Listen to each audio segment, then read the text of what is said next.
Okay, screen visible है सभी को? स्टार्ट करें। Yes sir.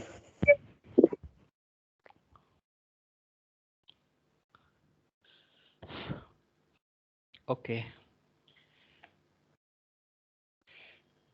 so let's begin the session. This is lecture number 25 and we are starting unit number 2, concurrency control.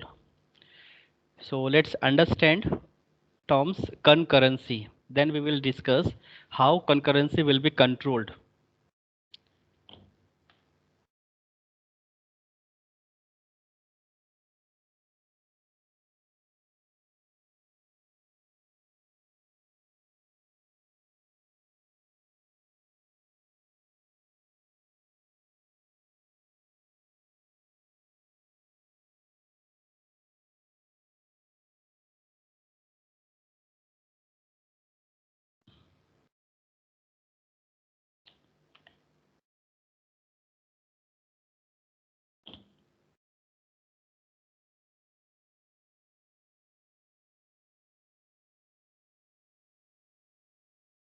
So concurrency and key terms of concurrency. सबसे पहले हम लोग discuss करेंगे what is concurrency. किस तरह के operating system में इस तरह की सिचुएशन आ सकती है और उसके कुछ की terms. So an operating system can be, एक ऑपरेटिंग सिस्टम किस तरह का हो सकता है, कितनी वैरायटी का हो सकता है. हमें पता है कि ऑपरेटिंग सिस्टम, जब हम उसके डिस्कस कर रहे थे types of operating system, then get to know कि हमने मल्टी प्रोग्रामिंग एंड मल्टीटास्किंग एक ऑपरेटिंग सिस्टम के बारे में स्टडी किया था. ऐसा ऑपरेटिंग सिस्टम जो मोर देन वन प्रोग्राम्स को रनिंग करता हो, मोर देन वन प्रोसेस को रनिंग करता हो, इस तरह के भी ऑपरेटिंग सिस्टम अवेलेबल थे. ऐसे ऑपरेटिंग सिस्टम भी अवेलेबल है जो कई सारे यूज़र को एक साथ इंटरेक्ट करवाता है, जैसे लिनक्स ऑपरेटिंग सिस्टम है, यूनिक्स ऑपरेटिंग सिस्टम है. मल्टी प्रोसेसिंग, जब एक से ज़्यादा प्रोसेसर किसी सिस्टम में फिट हो जाते हैं तो वहाँ पे मल्टी प्रोसेसिंग एनवायरनमेंट हो जाता है. एंड डिस्ट्रीब्यूटेड सिस्टम, जब अलग अलग नोड आपस में कनेक्ट होकर इंफॉर्मेशन की शेयरिंग करते हैं, लोड बैलेंसिंग करते हैं और कई सारी टास्क को शेयरेबल मोड में उसको सॉल्व करते हैं, लोड बैलेंसिंग करते हुए, ताकि यूज़र को जितना स्पीडली हो सके उतना स्पीड से डेटा अवेलेबल हो सके. इसका एग्जांपल आप गूगल सर्वर को मान सकते हैं कि गूगल ने अपने सारे जो नोड्स है, जो सर्वर है, उनको आपस में कनेक्ट करके रखा हुआ है और सारे कंप्यूटर पे, सारे सर्वर पे जो डेटा है वो रेप्लिकेट करके रखा हुआ है. उसकी एक एक कॉपी हर एक सर्वर पे अवेलेबल होती है.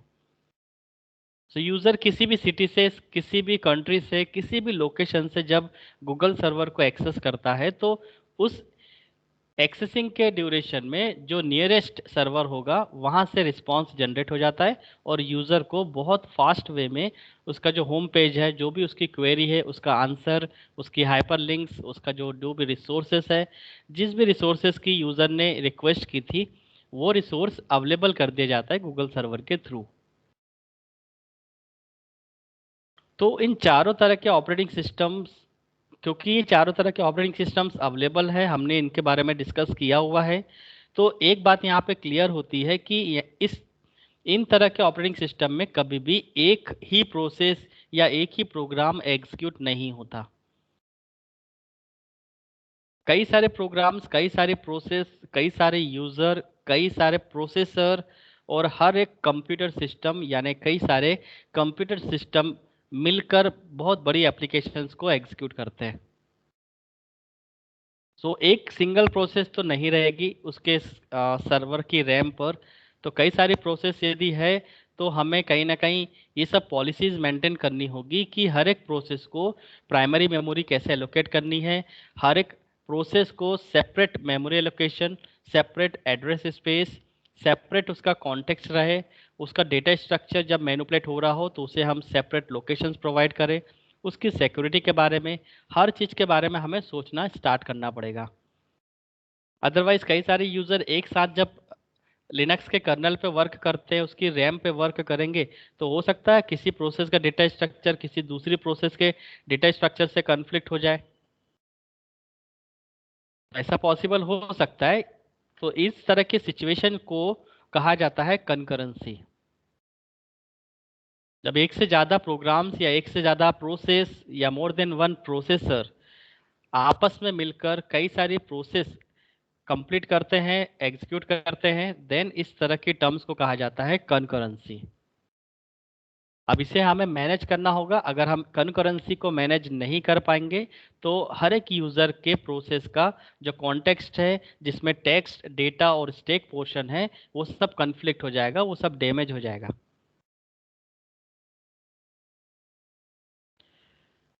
So all of these involve cooperation, competition, and communication between processes that either run simultaneously or are interleaved in arbitrary ways to give the approaches of running simultaneously.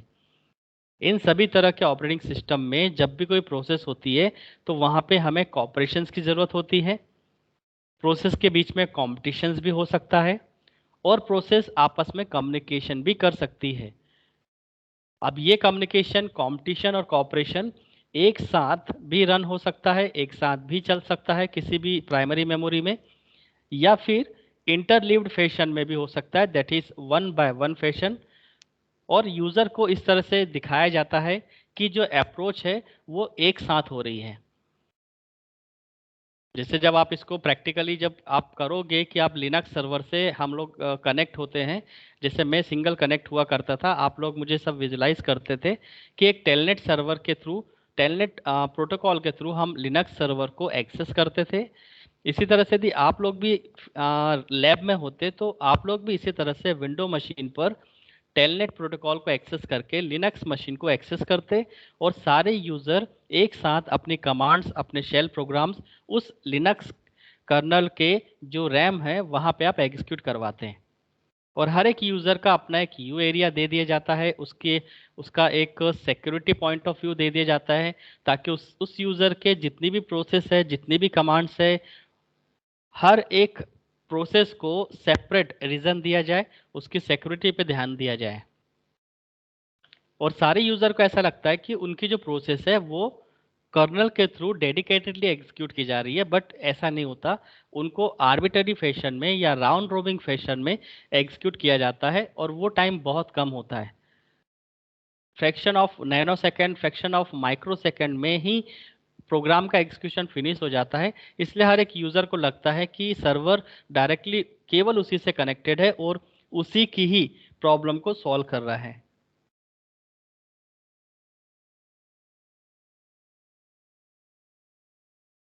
So I hope you understand the terms concurrency, किस तरह से concurrency आ सकती है। सो यहाँ पे basic definition है कई सारे प्रोग्राम्स का एक साथ रन होना, कई सारे प्रोसेस का एक साथ रन होना, कई सारे रिसोर्सेस का एक साथ एग्जीक्यूट होना, और कई सारे प्रोसेसर का एक साथ किसी भी प्रोसेस को हैंडल करना। किसी भी तरह से कंकरेंसी यहाँ पे आ सकती है, और कंकरेंसी जब आएगी तो वहाँ पे प्रोसेस के बीच में कोऑपरेशन करना होगा, प्रोसेस के बीच में कंपटीशन रहेगा, और प्रोसेस आपस में कम्युनिकेशन भी कर सकती है। We can not avoid concurrency if users are concurrent. यदि यूजर एक से ज़्यादा है, जैसे मल्टी यूजर एनवायरनमेंट है, तो हम कंकरेंसी को अवॉइड नहीं कर सकते, वो तो आनी ही है, श्योर बात है।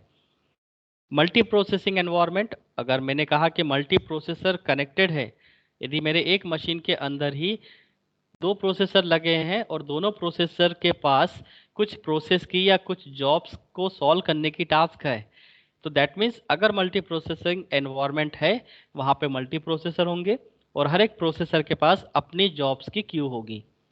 तो श्योर बात है कि वहाँ पे कोई एक प्रोसेस तो नहीं होगी, more than one process multi processing environment में एग्जीक्यूट होती है।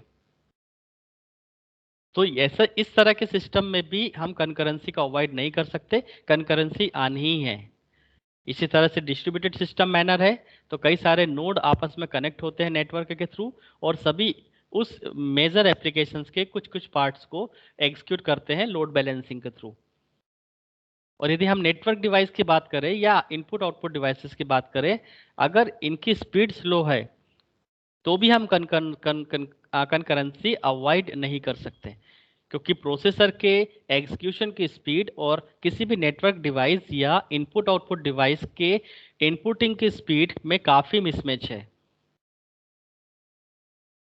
राइट। सो यहाँ पे स्लो स्पीड होने के कारण भी कंकरेंसी आती है। हम उतनी स्पीड से डेटा एंटर नहीं कर पाते प्राइमरी मेमोरी में जितनी स्पीड से प्रोसेसर उसको एग्जीक्यूट कर देता है। ये 4 रीजंस है जहां पर कंकरेंसी अवॉइड नहीं हो सकती, कंकरेंसी आनी ही है। अब जब हमें पता है कि हम इसी एनवायरनमेंट में काम कर रहे हैं, तो हमें कंकरेंसी को कंट्रोल करने की कुछ मैकेनिज्म्स रखनी पड़ेगी, ताकि यूज़र की प्रोसेस का जो कॉन्टेक्स्ट है, जो उसका डेटा स्ट्रक्चर है, वो प्रिजर्व रह सके। हर एक यूज़र को अपने एक सिक्योर जोन में काम कर सके। हर एक यूज़र की जो प्रोसेस है, उसका जो भी डेटा स्ट्रक्चर है, वो प्रिजर्व रह सके और वो सेफ रह सके, किसी दूसरी प्रोसेस से वो डैमेज ना हो। इसलिए हमें कंकरेंसी को कंट्रोल करना होगा।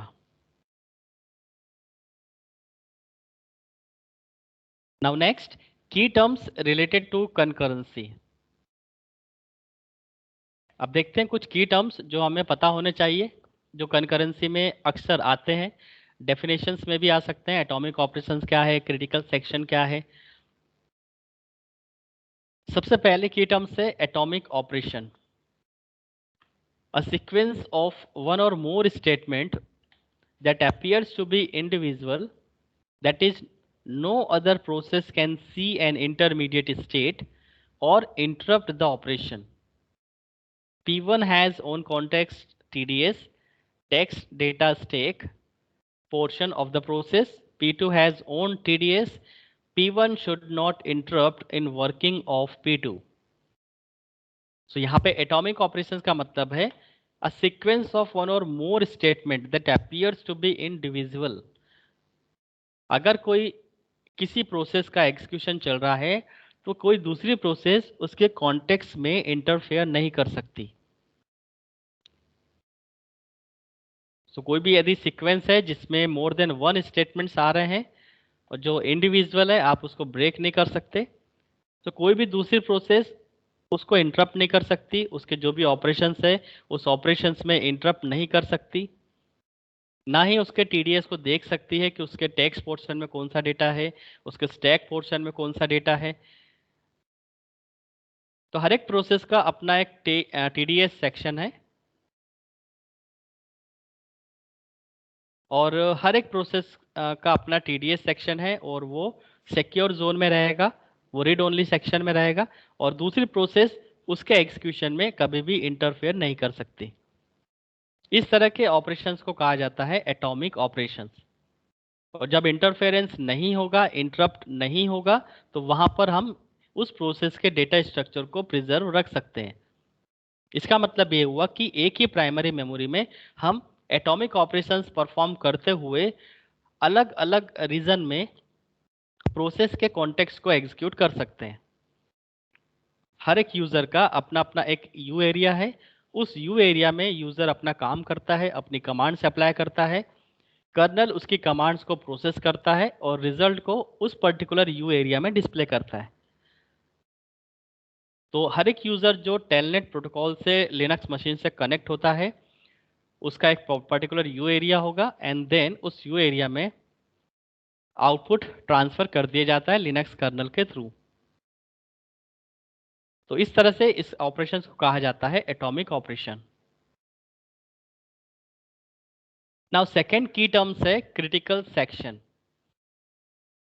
क्रिटिकल सेक्शन का मतलब है a section of code with in a process that requires access to shared resources and which may not be executed while another process is in corresponding section of code. And we have two different processes, suppose P1 and P2. P1 is in critical section manipulating their own context. In that case, P2 should wait for a while.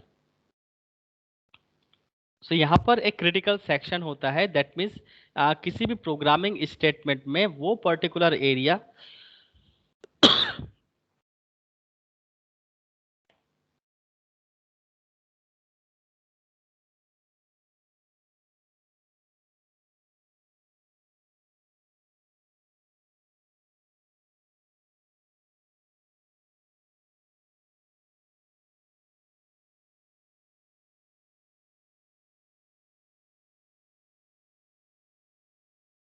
So critical section किसी भी programming का या किसी भी programmes का वो section होता है जो कि शेयर्ड मोड में रहता है,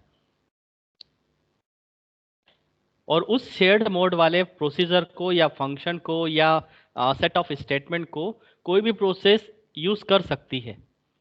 जैसे आप एक एग्जांपल ले सकते हैं कि हमने एक प्रोग्राम बनाया, उस प्रोग्राम में एक प्राइस करके फंक्शन है, और उस प्राइस वाले फंक्शन में किसी ना किसी प्रोडक्ट की हम प्राइस सेट करते हैं। तो किसी भी प्रोडक्ट को अगर अपनी प्राइस सेट करनी है तो वो उस प्रोसीजर को कॉल कर सकता है। अब इस तरह से कई सारी प्रोसेस अगर उस प्राइस फंक्शन को एक साथ कॉल करती है, एक साथ कॉल किया जाता है, तो ऐसा हो सकता है कि प्राइस फंक्शन का जो भी डिक्लेरेशन है, उसका जो भी डेटा स्ट्रक्चर है, सेट ऑफ स्टेटमेंट है, वो कन्फ्लिक्ट हो जाए। एक प्रोसेस ने उसको एक्सेस किया था बट वो अपना डेटा स्ट्रक्चर पूरी तरह से मैनिपुलेट नहीं कर पाई, और दूसरी प्रोसेस ने प्राइस फंक्शन को कॉल कर लिया। तो इस केस में जो लास्ट में प्राइस फंक्शन के डेटा स्ट्रक्चर को चेंज करेगा, वही चेंजेस दोनों प्रोसेस के आउटपुट में डिस्प्ले होगा। बट ऐसा नहीं होना चाहिए कि अगर किसी प्रोग्राम का एक पर्टिकुलर सेक्शन शेयर्ड है, एक पर्टिकुलर प्रोसीजर शेयर्ड मोड में है, उसको प्रोविजन है कि कई सारी प्रोसेस उस प्रोसीजर को साइमल्टेनियसली कॉल कर सकते हैं, बट उसका भी कुछ प्रोसीजर होना चाहिए कि वन बाय वन हम उस प्रोसेस को, हम उस सेक्शन को अलाउ करें एक्सेस करने के लिए। तो उस पर्टिकुलर सेक्शन को हम कहते हैं क्रिटिकल सेक्शन, जो कि शेयर्ड होता है। हम इसको एक एग्जांपल से समझ सकते हैं। Let's consider example.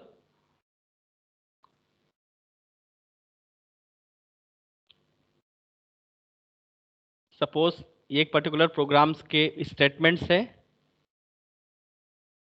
In between कहीं पर एक फंक्शन है, इसको हम दे देते हैं सपोज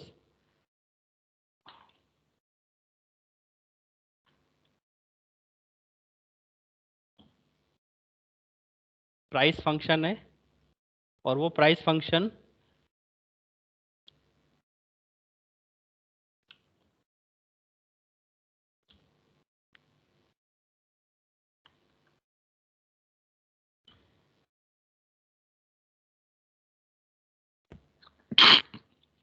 सॉरी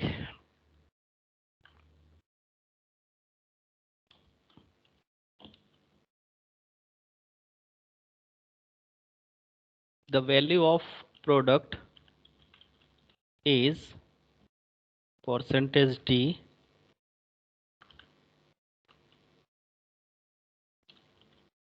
एंड वैल्यू को हम यहाँ पे प्रिंट करा देते हैं।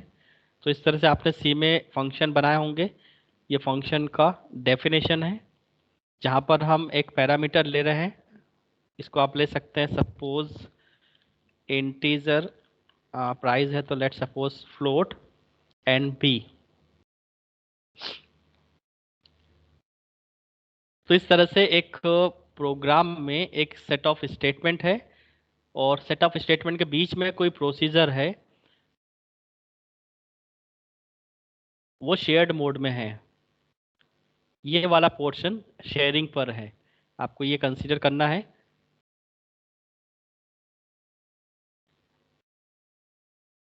हम लोग जो पढ़ रहे हैं वो है क्रिटिकल सेक्शन, जो कि की टर्म्स है कनकरेंसी कंट्रोल की। सो क्रिटिकल सेक्शन किसी भी प्रोग्रामिंग का वो पर्टिकुलर सेक्शन, वो पर्टिकुलर एरिया जो कि शेयर्ड जोन में है। This is shared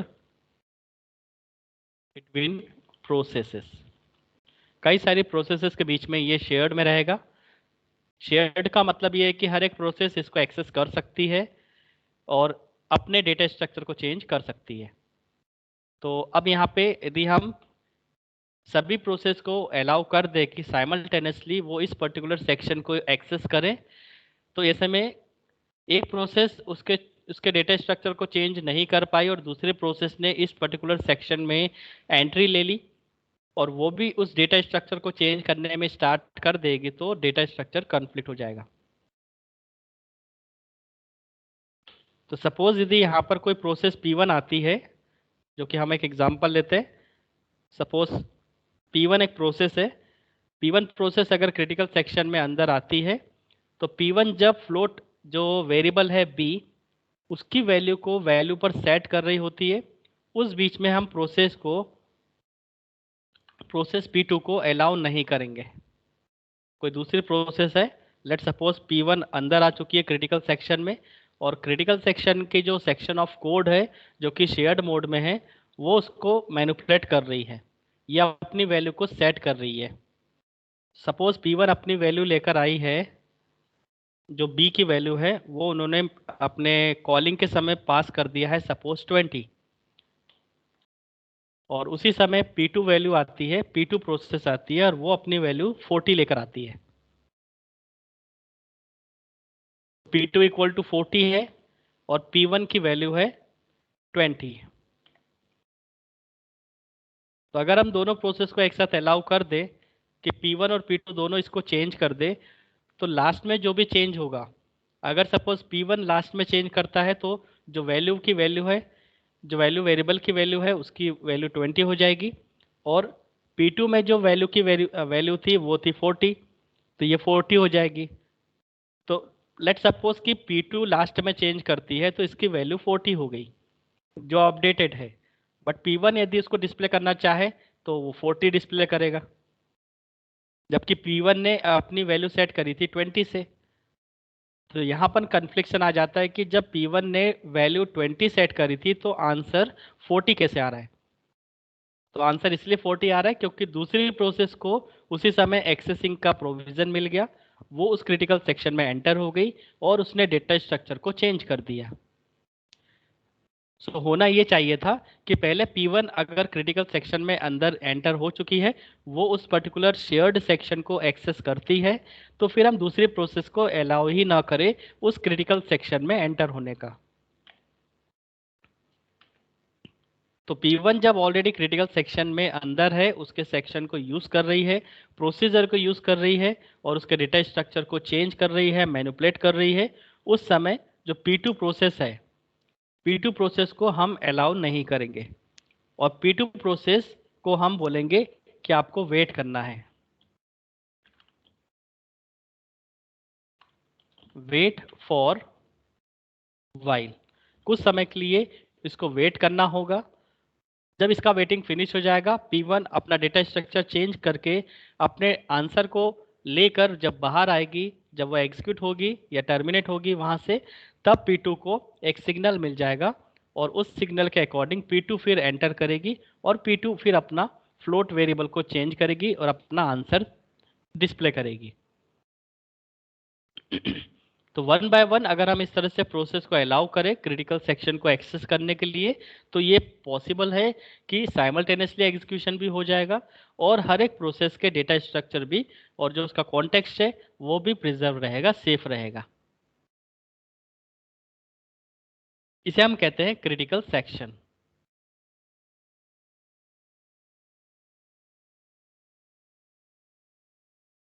now third है जो की टर्म्स है वो है deadlock. A situation in which two or more processes are unable to proceed because each is waiting for one of the others to do something. Let's suppose P1 need printer. Printer is engaged by P2 for a long time. अब deadlock कब आ जाता है? जैसे आपने देखा होगा कि road पर जब ट्रैफिक जाम होता है, कोई भी एक या दो पर्सन यदि गलत ड्राइविंग करते हैं या सर्कल पे कुछ गलत टर्न ले लेते हैं, उसके कारण से ट्रैफिक जाम हो जाता है। तो रोड पर जो सेक्शंस बने होते हैं सर्कल पर, उसको हम एक शेयर्ड रिसोर्स मान सकते हैं। राइट, सर्कल एक शेयर्ड रिसोर्सेस है और जो भी व्हीकल्स वहाँ पे चल रही है वो है प्रोसेसेस। तो प्रोसेस अगर किसी भी शेयर्ड रिसोर्सेस को इस तरह से एक्सेस करती है कि दूसरे प्रोसेस उसको एक्सेस ना कर पाए, ऐसे में ट्रैफिक जाम हो जाएगा और उस ट्रैफिक जाम को ऑपरेटिंग सिस्टम के टर्म्स में डेडलॉक कहा जाता है। इसका सिंपल सा एग्जांपल है कि कई बार प्रिंटर किसी प्रोसेस को एलोकेट किया जाता है और प्रोसेस P1 को प्रिंटर की रिक्वायरमेंट है, बट प्रोसेस P2 ने उसको काफ़ी टाइम से एंगेज किया हुआ है। हो सकता है उसके थाउजेंड्स ऑफ प्रिंट निकल रहे हैं। तो इस कंडीशन में P2 ने प्रिंटर को एंगेज करके रखा हुआ है और वो अपनी टास्क कर रहा है। और इस ड्यूरेशन में अगर P1 प्रोसेस बार बार प्रिंटर की नीड करती है, एक्सेस करने का ट्राई करती है, तो उसे प्रिंटर अवेलेबल नहीं हो सकता, क्योंकि प्रिंटर ऑलरेडी किसी और प्रोसेस को एलोकेटेड है।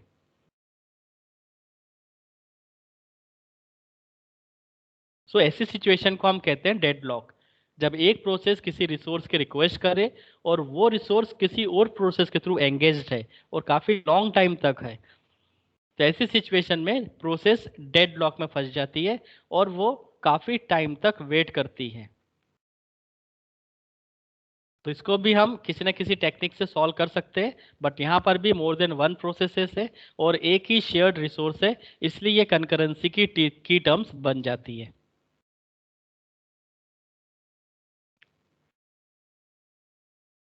फोर्थ है म्यूचुअल एक्सक्लूजन। अगली जो कंकरेंसी की जो की टर्म्स है वो है म्यूचुअल एक्सक्लूजन।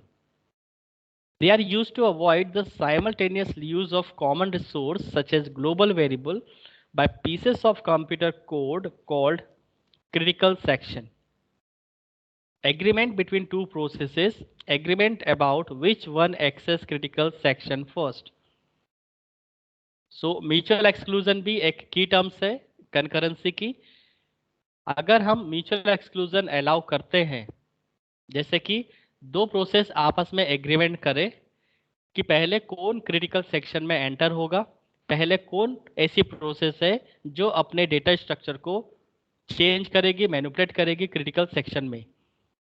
तो अगर दोनों प्रोसेस आपस में एग्रीमेंट कर लेती है तो कोई भी इशू नहीं है प्रोसेस के साइमल्टेनियसली एग्जीक्यूशन में। दैट मीन्स यदि प्रोसेस P1 एंड P2 आपस में एग्रीमेंट कर लेती है, agreement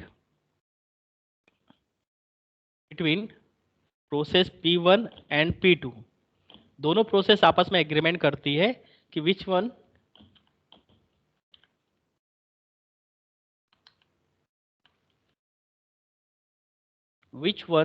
access critical section first, कौन सबसे पहले क्रिटिकल सेक्शन को एक्सेस करेगा। और उस एग्रीमेंट का जो रिजल्ट है, अगर रिजल्ट इस तरह से जनरेट होता है कि P1 will access first, so sure बात है कि P2 को वेट करना पड़ेगा जब तक कि P1 अपना डेटा स्ट्रक्चर मैनिपुलेट करके बाहर ना निकले या इसको बैकअप कॉल ना दे। तो जब P1 एंटर करती है क्रिटिकल सेक्शन में और अपने डेटा स्ट्रक्चर को चेंज करती है, उस समय P2 वेटिंग स्टेट पे रहती है। और जब P1 बाहर आएगी उस क्रिटिकल सेक्शन से, तब P2 को वेकअप कॉल देगी। वेकअप कॉल देने पर इसकी वेटिंग फिनिश हो जाएगी। Then P2 will enter into the critical section and manipulate its data structure. तो इसको कहा जाता है म्यूचुअल एक्सक्लूजन। जब आप आपस में मिलके काम करते हैं, आपस में एग्रीमेंट लेके काम करते हैं कि एक ही रिसोर्स है बट दो यूजर है या दो प्रोसेस है, तो दोनों प्रोसेस पहले आपस में डिस्कशन करें कि पहले उस रिसोर्स को एक्सेस कौन करेगा, जिसकी ज़्यादा रिक्वायरमेंट होगी उसको वो रिसोर्स मिलना चाहिए। तो ये प्रोसेस आपस में कम्युनिकेशन करके ये डिस्कस करती है, एग्रीमेंट करती है कि कौन उस रिसोर्स को एक्सेस करेगा सबसे पहले। तो इसे हम कहते हैं, इस तरह के टर्म्स को कहा जाता है म्यूचुअल एक्सक्लूजन। नेक्स्ट होती है race condition. A situation in which multiple threads or processes read and write a shared data item and the final results depend on the relative timing of their execution.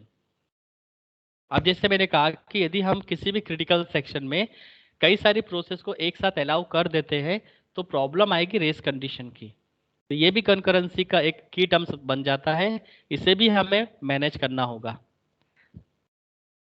तो race condition एक ऐसी situation है जहां पे multiple threads या multiple processes read या write permission मिल जाती है किसी भी क्रिटिकल सेक्शन की। तो जैसे फिर से वही एग्जांपल लेंगे कि यहाँ पे रेस कंडीशन क्या है कि आपने P1 और P2 दोनों को अलाउ कर दिया है कि इस क्रिटिकल सेक्शन में जो सेट ऑफ कोड है, जो प्रोग्राम्स है, जो प्रोसीजर है, जो फंक्शन है, उसको डायरेक्टली एक्सेस करना है और डेटा स्ट्रक्चर को चेंज करना है।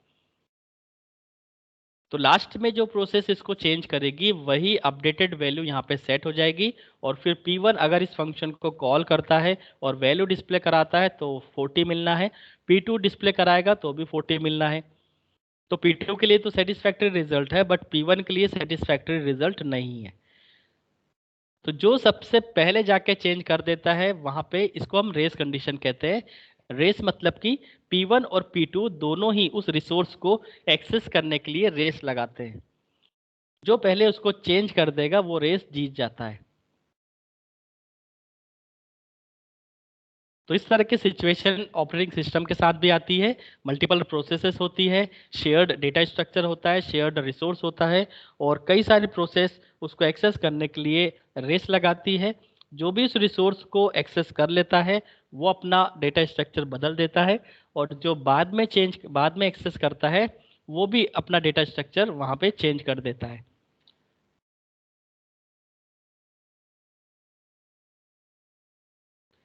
नेक्स्ट होता है live lock, a situation in which two or more processes continuously change their state in response to change in their other process without doing any useful work.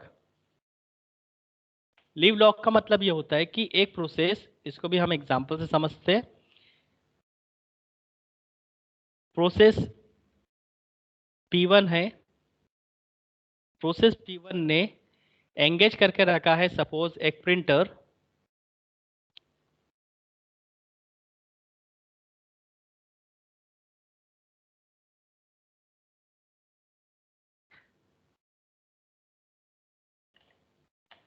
सो इसमें जो diagrams है वो इस तरह से रहेगा कि प्रोसेस P1 प्रिंटर की रिक्वेस्ट कर रही है, और जो प्रोसेस प्रिंटर है वो ऑलरेडी एलोकेटेड है प्रोसेस P2 को। तो एरो का जो डायरेक्शन है, एरो का डायरेक्शन जिस डायरेक्शन में होगा, जैसे रिसोर्स से एक एरो निकला है P2 डायरेक्शन में, तो इसका मतलब है कि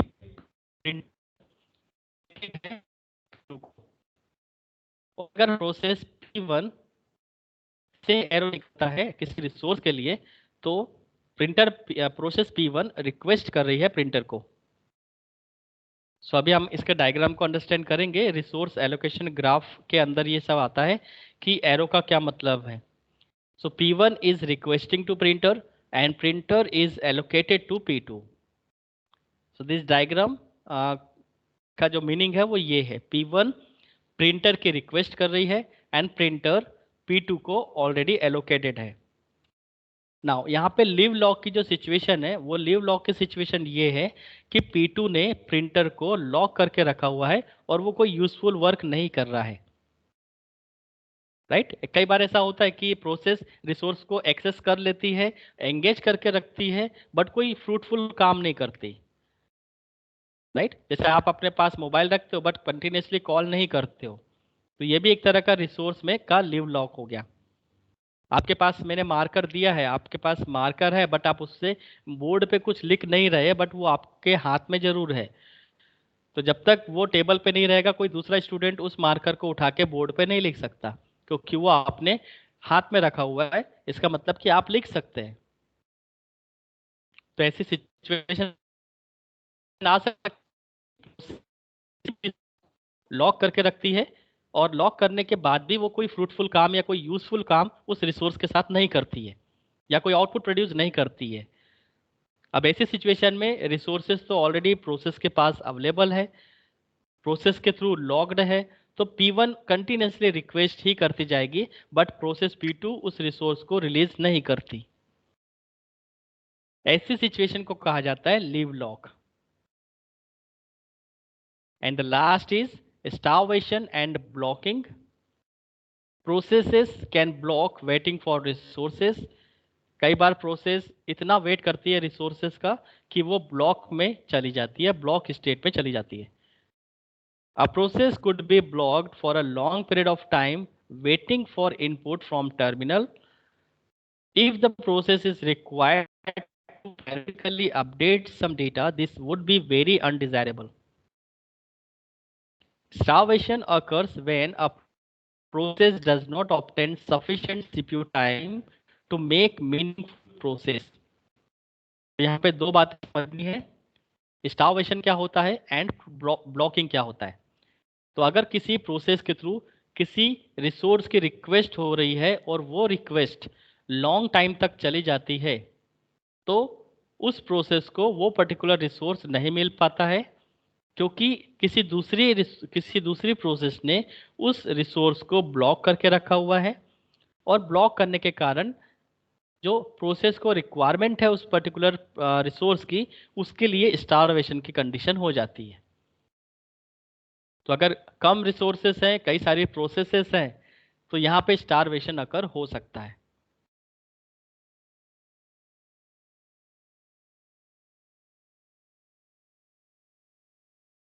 सो ये थे की टर्म्स। तो आज के सेशन में मैं इतना ही रखता हूँ। आज के सेशन में आपने समझा है ये है कनकरेंसी होती क्या है, और कनकरेंसी किस तरह के ऑपरेटिंग सिस्टम के साथ वर्क करने पर आती है, और कनकरेंसी आने के साथ साथ जो उसका मैनेजमेंट है कि कनकरेंसी की जो की टर्म्स है, कहाँ कहाँ पर कनकरेंसी आ सकती है और उसको कैसे कंट्रोल करना है। एटॉमिक ऑपरेशंस परफॉर्म हो तो कनकरेंसी आ सकती है, क्रिटिकल सेक्शन सही से अगर परफॉर्म नहीं हो तो भी कनकरेंसी आ सकती है, डेडलॉक कनकरेंसी का ही की टर्म्स है, म्यूचुअल एक्सक्लूजन भी कनकरेंसी का की टर्म्स है, और रेस कंडीशन भी है, लिव लॉक है, एंड स्टार्वेशन एंड ब्लॉकिंग। तो ये कुछ की टर्म्स है जो कि बताते हैं कि कनकरेंसी आती है ऑपरेटिंग सिस्टम के अंदर, और वो किस तरह से मैनेज होगी, इन सब के अपने अपने सोल्यूशन हैं। सो नेक्स्ट सेक्शन में हम लोग थोड़ा प्रिंसिपल डिस्कस करेंगे कनकरेंसी का, और फिर ऑपरेटिंग सिस्टम के कंसर्न है कि यदि कनकरेंसी आती है तो उसको हमें कैसे सॉल्व करनी है, कैसे कंट्रोल करना है, ताकि हमारे डेटा स्ट्रक्चर को भी हम बचा पाए और रिसोर्स को भी हम वाइजली किसी प्रोसेस को एलोकेट कर पाए। तो हमें मैनेजमेंट करना है रिसोर्स और प्रोसेस के बीच में, यही हमारी कनकरेंसी कंट्रोल कराती है। जब आप कई सारी प्रोसेसेस के बीच में कुछ कॉमन रिसोर्सेस को अच्छे से मैनेज कर पाते हो, तो इस तरह के जो मैनेजमेंट है उसको ही कनकरेंसी कंट्रोल कहा जाता है।